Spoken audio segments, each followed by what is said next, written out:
લોકસભાની ચૂંટણી પૂર્ણ થયાની સાથે જ ભાજપના કેટલાક નેતાઓ વચ્ચે આંતરિક વિખવાદ સામે આવ્યો છે। અમરેલીમાં નારણ કાછડિયા અને ભરત સુતરિયા વચ્ચે વિવાદ જાગ્યો છે, તો બીજી તરફ માણાવદરમાં કોંગ્રેસમાંથી આવેલા બે નેતાઓ વચ્ચે વિખવાદ સામે આવ્યો છે। પાર્ટીના આંતરિક અસંતોષ મુદ્દે ભાજપ આકરા પગલાં લઈ શકે છે। 4 જૂન બાદ શિસ્તભંગ મુદ્દે પગલાં લેવાઈ શકે છે। સંવાદદાતા કિંજલ મિશ્રા વધુ જાણકારી આપી રહ્યા છે। કિંજલ, લોકસભાની ચૂંટણી પતી ગઈ છે, મતદાન પૂર્ણ થઈ ગયું છે, પરંતુ હજુ પણ જે ભાજપનો આંતરિક વિખવાદ છે એ ક્યાંક ને ક્યાંક ખુલીને સામે આવી રહ્યો છે। શું ભાજપ હવે આ તમામ લોકો વિરુદ્ધ કાર્યવાહી કરશે? જિજ્ઞાસા, જે દેખાઈ રહ્યું છે તેના કરતાં પણ વધારે પ્રકારની નારાજગી, વધારે પ્રકારના આંતરિક વિખવાદ છે। આ વખતે એવું માનવામાં આવતું હતું કે ભાજપની લડાઈ કોંગ્રેસ કરતાં ભાજપની લડાઈ ભાજપ સાથે જ છે। જે પ્રકારનો ભરતી મેળો થયો ત્યારબાદ જે પ્રકારની પરિસ્થિતિઓ સર્જાઈ, સ્વાભાવિક રીતે એક પ્રકારની નારાજગી હતી તે જોવા મળી રહી હતી। આપ જુઓ, અમરેલીની વાત કરીએ કે પછી જુનાગઢની વાત કરીએ કે હવે સામે આક્ષેપ પ્રત્યાક્ષેપ થવા લાગ્યા છે, પુરાવા આપવા લાગ્યા છે। ભાજપમાં ભડકો ચોક્કસ કહેવાય અને ગુજરાત ભાજપ જે એક મોડલ કહેવાતું હતું દેશભરમાં, જો કોઈ પણ કાર્યકર્તાઓ માટે ગુજરાત ભાજપે રોલ મોડલ કહેવાતો હતો, તેની જગ્યા પર હવે ગુજરાતમાં જ આ પ્રકારની નારાજગીનો સૂર છે તે બહાર આવી રહ્યો છે। ચોક્કસ તમામ જે વસ્તુઓ છે તેની પર હાલમાં ભાજપની નજર છે, પરંતુ જે રીતે સૌથી મોટું જે ઇલેક્શન હોય છે તે વારાણસીનું હોય છે। વારાણસીમાં, માફ કરશો, યુપીનું હોય છે, અને યુપીમાં વારાણસી સહિતની જે મહત્વપૂર્ણ બેઠકો છે ભાજપની, ત્યાં આગામી સમયમાં આગામી ફેઝમાં ચૂંટણી છે, જેને લઈને ગુજરાતનું જે પ્રદેશ નેતૃત્વ છે, સંગઠનના નેતા હોય કે મંત્રીઓ હોય, તે હાલમાં ઉત્તર પ્રદેશની અલગ અલગ બેઠકો પર છે। ત્યારે 4 જૂન પછી ચોક્કસથી આ અંગે કોઈ પગલાં લઈ શકાય તેવું જોવા મળી રહ્યું છે।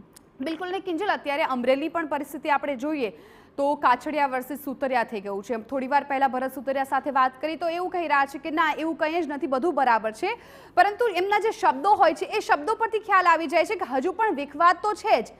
એટલે અહીંયા અમરેલીમાં અથવા તો જુનાગઢની જો આપણે વાત કરીએ તો ત્યાં પણ એ જ પ્રકારનો માહોલ દેખાઈ રહ્યો છે। તો ખાસ કરીને આ બે જિલ્લામાં કોઈ ઠોસ કાર્યવાહી કરશે ભાજપ?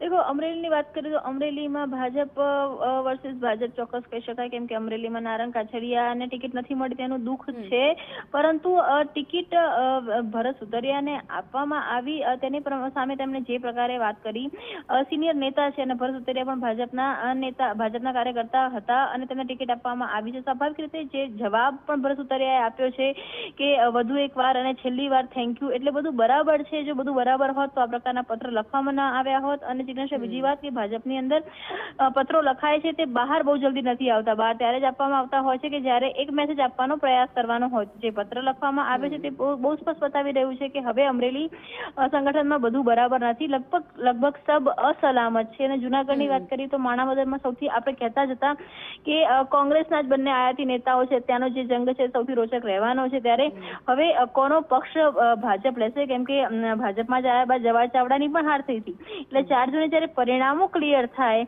ત્યારબાદ કદાચ વધારે ચિત્ર ક્લિયર થશે અને ત્યારબાદ ભાજપ દ્વારા જે અમુક પગલાં છે તે લઈ શકાશે તેવું લાગી રહ્યું છે। બિલકુલ કિંજલ, અત્યાર સુધી જોઈએ તો આ વખતે 2024ની જે ચૂંટણી છે એ ભાજપ માટે અઘરી સાબિત થઈ છે। ઉમેદવારો જાહેર કર્યા ત્યારે પણ વિરોધ, હવે મતદાન થઈ ગયું ત્યારે પણ, હવે ત્યારબાદ પણ વિરોધ થઈ રહ્યો છે, એટલે હવે ભાજપની પકડ ક્યાં થોડી ઢીલી થઈ હોય એવું લાગી રહ્યું છે? સંગઠનની રીતે ભાજપ હંમેશા, જો ભાજપ જીત્યું છે તો ભાજપ સંગઠનની તાકાત પર જીત્યું છે, ભાજપ જીત્યું છે અત્યાર સુધી તો કાર્યકર્તાઓની તાકાત પર જીત્યું છે, પરંતુ જે પ્રકારના નિર્ણયો લેવામાં આવ્યા છે ક્યાંક ને ક્યાંક સંગઠનની જે પકડ છે તે નીચેના જે જિલ્લા સ્તર સુધી ઓછી થઈ હોય તેવું લાગી રહ્યું છે। આપ જુઓ કે જે રીતે 2 ઉમેદવાર હતા તેમને બદલવા પડ્યા, ત્યારબાદ જે પ્રકારની પરિસ્થિતિઓ સર્જાઈ। આ વખતની ચૂંટણી હંમેશા જે રાજપૂત આંદોલનને છોડીને ભાજપના પણ અનેક વિવાદો હતા તે રહ્યા જ છે, અને એ જે ફેક્ટર રહ્યા છે કે ચૂંટણીની અંદર જે મતદાન છે, મતદાન ઓછું થવામાં ચોક્કસ તાપમાન અને ગરમીની તો અસર હતી જ, પરંતુ કાર્યકર્તાઓની નારાજગીએ પણ એક મોટો જે રોલ છે તે ભજવ્યો છે। હાલાકી ભાજપ હજુ પણ માને છે કે તમામ જે બેઠકો છે 25 બેઠકો પર ભાજપની જીત થશે।